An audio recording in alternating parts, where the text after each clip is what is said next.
Avant de commencer cette vidéo, juste un petit rappel, l'offre de la semaine expire ce soir. Si tu arrives à partir de dimanche, cette offre est terminée.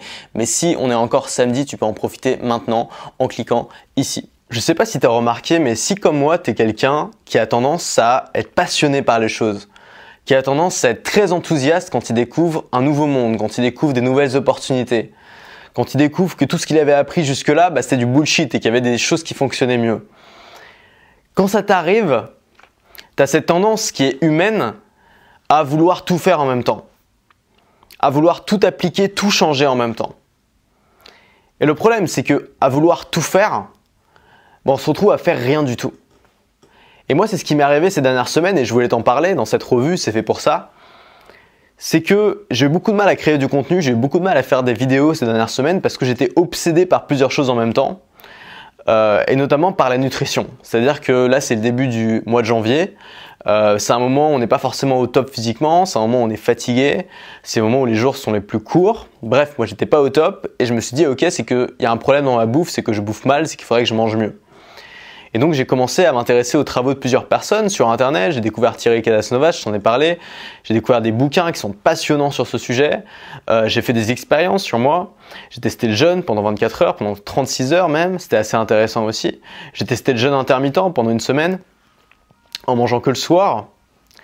Et en même temps, je me suis engagé auprès de Antoine, qui est mon coach sportif en ce moment, à prendre du muscle ces 3 prochains mois. C'est-à-dire à focaliser les 3 prochains mois sur le développement musculaire. Je faisais 53 kg au début, ce qui n'est pas très épais. Et là, je voudrais passer à 60 kg en prenant du muscle. Donc, je m'entraîne 5 fois par semaine et je tiens ça de manière rigoureuse. Et en fait, j'ai eu une longue discussion hier avec Antoine où il m'a dit « Ok, c'est cool de tester des jeûnes, c'est cool de tester des diètes, c'est cool de tester de nouvelles façons de se nourrir. » Le problème, c'est que si tu testes ça en même temps que tu testes la musculation pour prendre de la masse, tu testes deux choses qui peuvent être un peu contradictoires, tu testes deux choses qui peuvent être un peu difficiles. Ça va être difficile de prendre de la masse forcément si tu manges moins ou si tu fais des jeûnes. Et ça va être difficile de combiner tout ça. Et j'ai compris un truc en fait après cette discussion, c'est que si tu veux atteindre un objectif, si tu veux pouvoir avoir des conclusions, pouvoir avoir un résultat, pouvoir savoir si ça fonctionne ou pas, tu dois isoler cet objectif. Et si tu essaies de tout faire en même temps, forcément, tu vas avoir plein de résultats différents. Tu ne sauras pas quel résultat attribuer à quelle expérience tu as fait. Et peut-être que tu ne vas pas atteindre les mêmes résultats si tu ne te concentres pas à 100% sur ton objectif. Et j'ai vraiment compris ça et je me suis dit, putain, c'est un biais, je pense, qu'on a tous. C'est que quand on découvre quelque chose de fascinant, on a envie de tout faire en même temps. On a envie de tout appliquer en même temps. Et en essayant de tout appliquer en même temps, finalement, on n'applique rien, on n'avance pas. Et c'est une erreur. Et donc j'ai compris ça et j'ai dit ok, j'ai dit à mon coach ok, je me calme sur les jeûnes intermittents, sur les monodiètes, sur tout ça. Je me concentre sur la prise de masse, sur la muscu pendant au moins 3 mois. Mon but, c'est d'atteindre mes 60 kilos. On regarde les résultats. Et puis, si ça fonctionne, ensuite, je passerai à autre chose. Ensuite, je continuerai bien sûr à faire de la muscu. Je continuerai à garder cette masse musculaire tout en essayant de m'amuser un petit peu à faire des expériences comme des jeûnes intermittents, des diètes et des façons différentes de se nourrir. Et ensuite, j'ai réfléchi et je me suis dit, c'est vrai que c'est la même chose un peu partout. C'est la même chose que ce soit, moi, c'était la nutrition à ce moment-là, c'était la santé. Parfois, c'est la même chose en business. Tu as envie de créer un business, tu découvres que c'est possible de faire ça. Par exemple, il y a des gens qui découvrent ma chaîne, qui voient que c'est possible de vivre de sa chaîne YouTube, de vivre de son contenu, de vivre de ses idées en vendant de la formation sur Internet, d'être libre, de pouvoir voyager, d'avoir cette liberté énorme de pouvoir contrôler ta vie, contrôler ton travail, contrôler l'endroit où tu vis et tes revenus. Et quand tu découvres ça, forcément c'est enthousiasmant, forcément c'est passionnant et parfois tu as envie un peu de tout faire en même temps. Donc qu'est-ce que tu fais? C'est que tu crées une chaîne YouTube, en même temps tu crées une mailing list, en même temps tu essayes de balancer pas mal de vidéos, en même temps tu essaies de créer une formation, en même temps tu essaies de te former de 15 sources différentes. Et au final, il y a beaucoup de gens qui se trouvent bloqués à ce moment-là. Il y a beaucoup de gens qui font une overdose de contenu, qui font une sorte de burn-out de trop plein d'informations dans la tête. Et j'ai déjà parlé de la qualité de l'information qu'on consulte. Je pense que c'est important, comme dans la nourriture, de s'informer de manière qualitative pour être dans un bon environnement, pour pouvoir soi-même produire du contenu de qualité. Mais je pense que c'est aussi important de surveiller la quantité de son contenu. De la même façon que manger trop, c'est pas bon, ton corps il n'aura pas le temps de se reposer et de bien assimiler les nutriments. Consommer trop d'informations, ça va empêcher ton cerveau d'assimiler ces informations.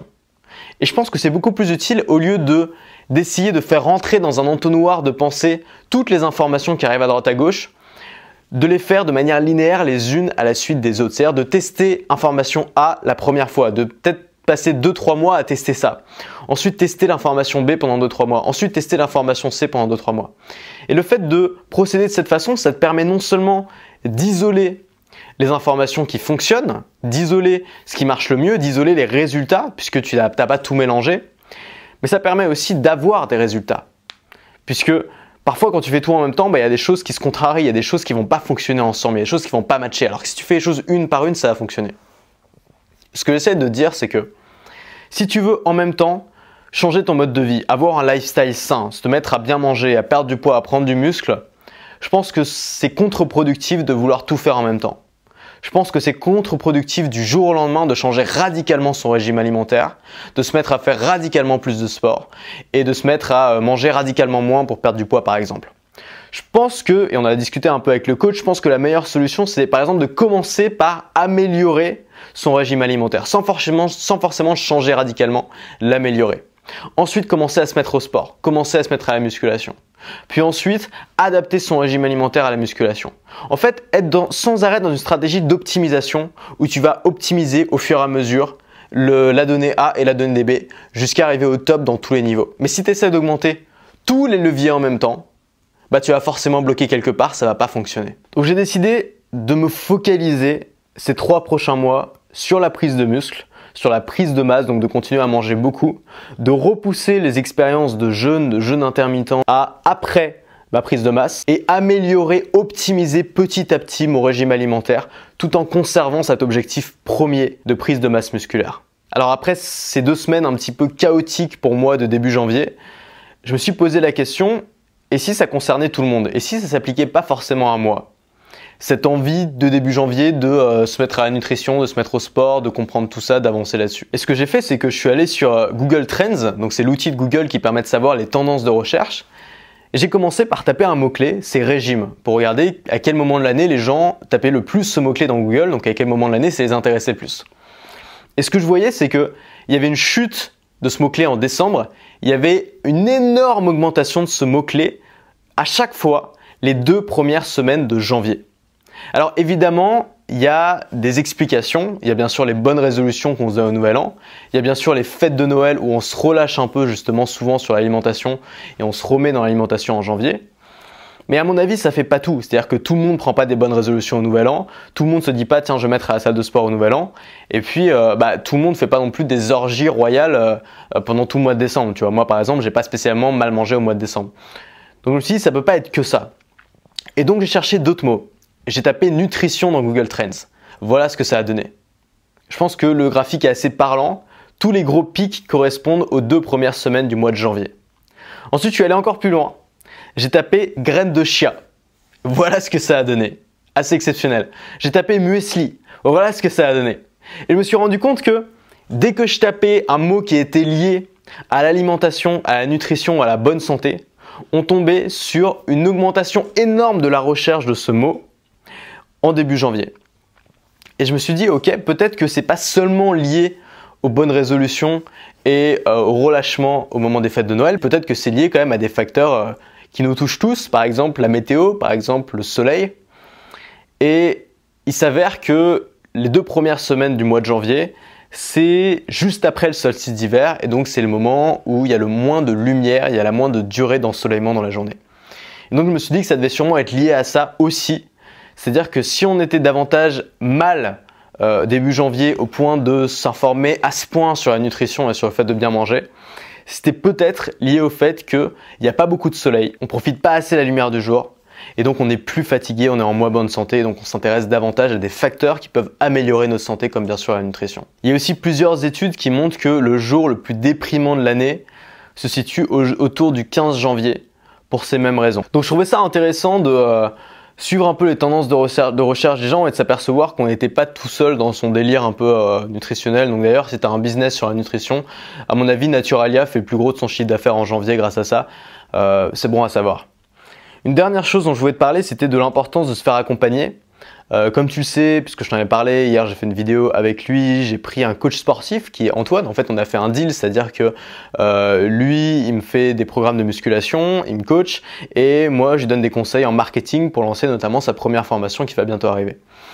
Et aujourd'hui, j'ai rencontré Manu de la chaîne Nature Road Trip qui fait avec sa copine qui est vachement sympa, que je t'invite à aller voir, je vais mettre le lien en description, qui lui fait des études en naturopathie et qui m'a donné des conseils en nutrition. Et le fait d'avoir demandé à des personnes de me conseiller en temps réel et de répondre à toutes mes questions, au lieu de simplement moi aller chercher l'information constamment dans les bouquins sur internet ou dans les vidéos, je pense que c'est vraiment quelque chose qui peut t'aider. C'est quelque chose que j'ai jamais fait avant parce que je suis pas dans la nature j'aime bien travailler seul, je suis assez solitaire. Mais je pense que c'est une erreur. Je pense que c'est quelque chose que si j'avais fait avant, j'aurais des résultats plus tôt. Parce que le fait de travailler avec quelqu'un, ça t'apporte plusieurs avantages. D'abord, ça apporte une grosse source de motivation parce que tu travailles avec quelqu'un qui a atteint les résultats que tu veux obtenir. C'est pas simplement des gens derrière un écran, c'est pas forcément des écrivains derrière un bouquin. C'est des vrais gens qui sont là physiquement, qui te prouvent qu'ils peuvent atteindre les résultats que tu veux. Donc ça, c'est une grosse source de motivation. En plus, il y a une attente de la part de la personne qui te coach, parce que moi, en tant que coach aussi dans certains domaines, notamment en marketing, j'ai envie de donner le meilleur à mes clients parce que j'ai envie qu'ils aient des résultats. Et je compte sur eux pour avoir des résultats, parce que s'ils ont des résultats, c'est qu'ils valident ma méthode. Et donc de la même façon, quand tu prends un coach, le coach, c'est dans son intérêt que tu as des résultats, puisque ça va valider sa méthode. Donc déjà, il y a de fortes chances qu'il donne le meilleur pour t'aider à avoir des résultats. Mais en plus, toi, tu vas te sentir quelque part redevable, tu vas te sentir obligé et davantage motivé d'avoir ces résultats pour pas décevoir le coach, tout simplement. Enfin, quand tu vois un coach, tu dépenses du temps et de l'argent. Et de la même façon que tu dépenses de l'argent pour acheter une formation, quand tu dépenses de l'argent pour quelque chose, tu es davantage investi dans cette chose-là parce que tu as envie d'avoir un retour sur investissement, tu as envie d'en profiter davantage que si c'était gratuit. Et je pense qu'on a toujours tendance à vouloir le meilleur, on a toujours tendance à vouloir écouter le meilleur auteur, le meilleur conférencier, le meilleur créateur de contenu sur tel sujet. Mais finalement, je pense que c'est plus important d'avoir quelqu'un qui t'est totalement dévoué pendant un certain temps, plutôt qu'avoir les conseils éloignés du meilleur coach ou du plus grand expert dans un domaine. C'est plus utile si tu veux prendre du muscle d'avoir un coach en musculation qui est là au quotidien avec toi, qui t'aide, qui te donne des conseils concrets, adaptés à ta morphologie, adaptés à ta personnalité, plutôt que de suivre des conseils qui sont donnés sur YouTube ou dans un bouquin, même si ces conseils sont prodigués par le meilleur coach ou par la personne la plus reconnue dans son domaine. Donc simplement, trouver un coach ou alors trouver un mentor, c'est pas quelqu'un que tu es obligé de payer, ça peut être un échange de services comme moi je fais, ou alors ça peut être quelqu'un qui a envie de t'aider, qui a envie de t'accompagner, notamment pour prouver justement que ses conseils fonctionnent. Que ce soit un coach, un mentor, un ami avec qui t'entraîner, avec qui partager une passion, je pense que ça peut être une aide énorme pour avancer, pour avoir des résultats. Et c'est ça finalement que je voulais partager avec toi dans cette vidéo, pour finir, c'était si tu as un objectif et que cet objectif est difficile à atteindre, ne reste pas tout seul devant cet objectif à tout essayer parce que tu risques vraiment de pédaler dans la semoule. Le conseil que je peux te donner par rapport aux semaines que je viens de vivre, c'est de te concentrer à fond sur un sujet l'un après l'autre. Et quand je dis te concentrer à fond, ça veut dire aussi t'investir, t'impliquer, t'engager, que ce soit auprès de ton audience, auprès d'un ami ou auprès d'un coach, et te faire accompagner par des gens qui savent ce qu'ils font et par des gens qui te connaissent et qui peuvent adapter leurs conseils à toi-même. Voilà, c'était les idées que j'ai tirées de ces dernières semaines qui ont été un petit peu mouvementées pour moi. Je pense que je suis reparti pour faire pas mal de vidéos parce que j'ai plein de nouvelles idées. Je vais me reconcentrer un peu sur le business, le marketing, YouTube parce que y a plein de choses qui se passent qui sont super intéressantes en ce moment. On se retrouve mardi pour la prochaine vidéo. Bon week-end et reste libre.